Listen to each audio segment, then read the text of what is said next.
नमस्कार दोस्तों, मैं कृष्णा लोधियाल, फाइनेंशियल एडवाइज़र। आज एक ऐसे ऑब्जेक्शन को हैंडल करके आपको दिखाने वाला हूं जहां पर क्लाइंट बोल रहा है कि मैं एक टर्म इंश्योरेंस लूँगा और बाकी का सारा पैसा म्यूचुअल फंड में डालूँगा। तो ऐसा ही जब मेरे को लोग बोलते हैं तो उनको मैं क्या जवाब देता हूँ, इनको मैं 4 या 5 अलग अलग स्टेटमेंट्स में काउंटर ओपिनियन देता हूं अपनी तरफ से, जो मैं आपके साथ शेयर करने वाला हूं।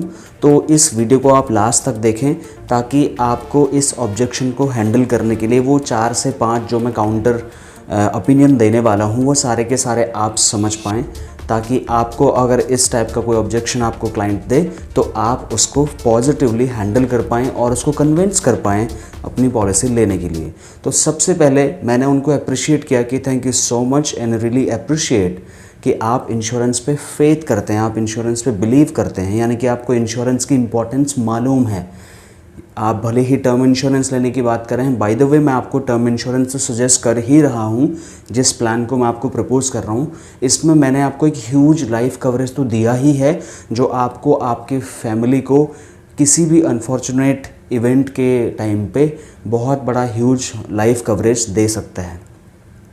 दूसरा पॉइंट मैं उसको ये बोलता हूँ कि सर आप इंश्योरेंस और इन्वेस्टमेंट को शायद कंपैरिजन कर रहे हैं, जो मेरे हिसाब से उचित नहीं है, क्योंकि इंश्योरेंस एक अलग चीज़ है, इन्वेस्टमेंट एक अलग चीज़ है। अगर मैं इंश्योरेंस को बताऊं तो इंश्योरेंस एक ऐसा प्रोडक्ट है जो आपके फैमिली की फाइनेंशियल स्टेबिलिटी, फाइनेंशियल क्रेडिबिलिटी को स्टेबल या फिर इम्प्रूव करने के लिए यूज़ किया जाता है in case of any unfortunate event. जो पॉलिसी होल्डर, जो मेन अर्निंग मेंबर है, उसके साथ अगर कोई इस टाइप की बात हो जाती है तो उसको हम बोलते हैं इंश्योरेंस। लेकिन जब बात आती है इन्वेस्टमेंट की, इन्वेस्टमेंट का गोल होता है वेल्थ क्रिएशन, लेकिन इंश्योरेंस का गोल होता है protection from any unfortunate event. तो यहाँ पर मैं जो पॉलिसी आपको दे रहा हूँ वो इन्वेस्टमेंट पर्पस से नहीं है, वो एक तरीके से प्रोटेक्शन पर्पस से है। आप कह रहे कि आपको बच्चे का एजुकेशन प्लान करना है बट आप म्यूचुअल फंड में पैसा लगाएंगे। सर आप मुझे ये बताइए, मान लीजिए आपकी बच्ची अभी 1 साल की है, मान लीजिए आप 15 साल बाद आपको पैसा चाहिए, और 15 साल बाद, क्योंकि इंश्योरेंस जो है, जो स्कीम मैं आपको बता रहा हूँ वो सिक्योर्ड सेविंग स्कीम्स का पार्ट है जहाँ पर रिस्क नहीं है। जो प्लान मैं आपको सजेस्ट कर रहा हूँ ये गारंटेड रिटर्न्स वाली प्लान है। अब आपका बच्चा मान लो हाई स्कूल एंटर कर लिया, उसको चाहिए 50 लाख रुपए MBA करने के लिए। मान लो वो किसी फॉरेन कंट्री में जा कर के कोई मैनेजमेंट की स्टडी करना चाहता है, और मान लो आपने ये पैसा जो मैं आपको यहाँ पर लगाने के लिए बोल रहा हूँ गारंटेड रिटर्न्स वाले प्लान में, मान लो आपने ये बात ना मान के ये पैसा आपने लगा दिया म्यूचुअल फंड में। और sir I hope you are aware कि mutual fund is a subject of market risk, क्योंकि यहाँ पर मार्केट का रिस्क है।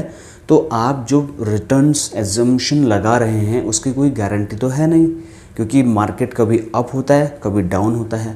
तो मान लीजिए जब आपकी बेटी को 50 लाख रुपए चाहिए, उस टाइम पे, जैसा इस टाइम पे यूक्रेन और रशिया का क्राइसिस चल रहा है, मार्केट डाउन चल रहा है, हो सकता है इस टाइप का कोई अनफॉर्चुनेट अनएक्सपेक्टेड इवेंट हो रहा हो और मार्केट पूरा क्रैश हो जाए, तो क्या आप अपनी बेटी को ये बोल पाएंगे कि बेटा रुक जाओ 2-4 साल, मार्केट को अप होने दो फिर आपकी पढ़ाई कराते हैं? No boss, you will not be able to say something like that और एनीथिंग लाइक दैट। आपको लॉस में पैसा उठाना पड़ेगा। You will have no choices to either stay for some time और ग्रैब योर मनी और grow your money with somehow, क्योंकि उस टाइम पे हो सकता है, क्योंकि यहाँ पर कोई गारंटी नहीं है आपका पैसा उतना बढ़ेगा कितना बढ़ेगा, you have no idea about it. It's completely depend upon market. But the plan what I am suggesting, it is giving you guaranteed returns. It is giving you, यहाँ पर हमारे पास guaranteed returns के बहुत सारे प्लान हैं दोस्तों। I hope you are aware about it. उसको आपको एक बात ये और बोलनी है कि सर इंश्योरेंस में जो रिटर्न्स है वो टैक्स फ्री है सेक्शन 1010D के अंतर्गत। लेकिन सर आप जो म्यूचुअल फंड में पैसा लगाने की बात कर रहे हैं, दैट्स नॉट टैक्स फ्री। वो टैक्स फ्री अमाउंट आपको नहीं मिलेगा, that will be a taxable amount.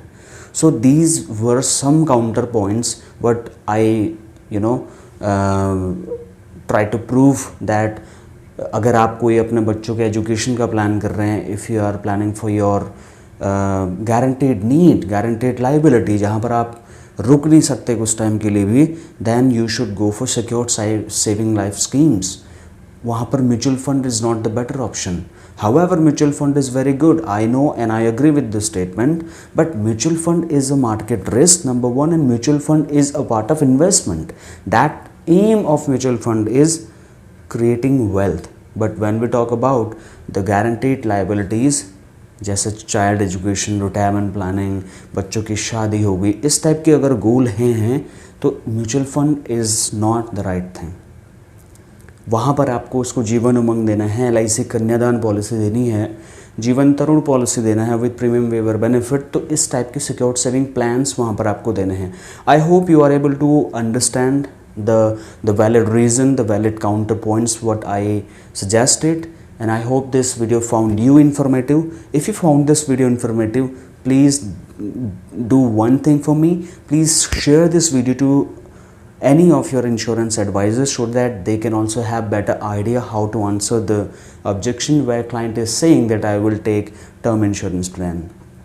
By the way, आप एक टर्म इंश्योरेंस भी ऐड करके उसको देंगे जीवन अमर का उसी पॉलिसी में, ताकि आप उसका लाइफ कवरेज भी बढ़ा दें और सिक्योर्ड सेविंग स्कीम्स का जो आप पॉलिसी दे रहे हैं वो कंबाइन होकर एक ह्यूज लाइफ कवरेज उसको बन जाए। So you have to focus on concept selling, you don't have to sell a single policy, उससे एक सिंगल गोल अचीव हो पाएगा। But when we talk about liabilities, guaranteed liability, वहाँ पर आपको उसको टर्म इंश्योरेंस, जीवन लक्ष्य, जीवन उमंग, जीवन अमर, जीवन तरुण, इस टाइप से कुछ प्लान को कंबाइन करके देना होगा ताकि उसके नीड को आप कंप्लीट कर पाएँ। So thank you so much for watching this video.